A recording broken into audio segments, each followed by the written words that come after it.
بارش کیسے ہوتی ہے؟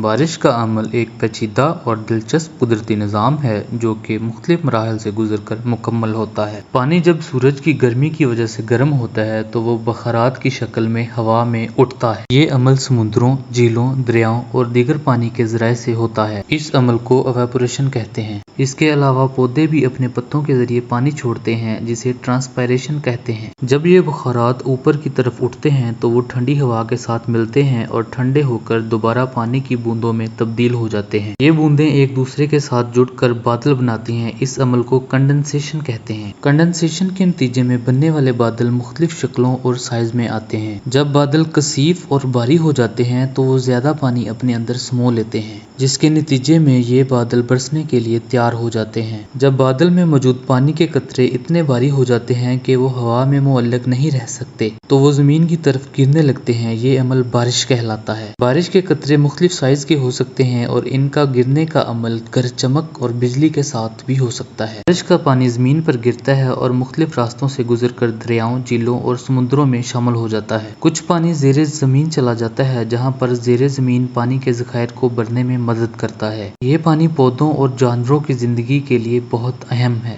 پانی کا ایک حصہ دوبارہ بخارات میں تبدیل ہو کر ہوا میں شامل ہو جاتا ہے اور یہ سائیکل دوبارہ شروع ہو جاتا ہے۔ بارش کے دوران آسمانی بجلی اور گرج چمک ایک پیچیدہ موسمی عمل ہے۔ آسمانی بجلی دراصل ایک برقی تیزی ہے جو بادلوں اور زمین یا دو بادلوں کے درمیان ہوتی ہے۔ بادلوں میں ہوا کی بلند و پست حرکت اور برف کے ذرات کے ٹکراؤ کی وجہ سے بادلوں میں برقی چارجز جمع ہونا شروع ہو جاتے ہیں۔ بادلوں کی بنیاد پر منفی چارج اور اوپر کے حصے میں مثبت چارج ہوتے ہیں۔ جب بادلوں کے درمیان یا بادلوں اور زمین کے درمیان برقی چارج کا فرق بہت زیادہ ہو جاتا ہے تو یہ برقی خلا بھرنے کے لیے بجلی کا ایک جھٹکا بن جاتا ہے۔ جب برقی چارج خلا کو پار کرتا ہے تو اس کی روشنی اور حرارت کی وجہ سے بجلی کی چمک پیدا ہوتی ہے۔ یہ چمک انتہائی روشن ہوتی ہے اور عام طور پر رات کے وقت واضح دیکھی جاتی ہے۔ جب بجلی کی کمان میں برقی چارج جاری ہوتا ہے تو یہ ہوا کو بہت زیادہ گرم کر دیتی ہے جو کہ تقریباً 30,000 کلومیٹر فی سیکنڈ تک پہنچ سکتی ہے۔ گرم ہوا کے تیزی سے پھیلنے کے نتیجے میں ہوا کا دباؤ بڑھتا ہے۔ جب یہ دباؤ کم ہوتا ہے تو دھماکے کی طرح کی آواز پیدا ہوتی ہے جسے ہم گرج یا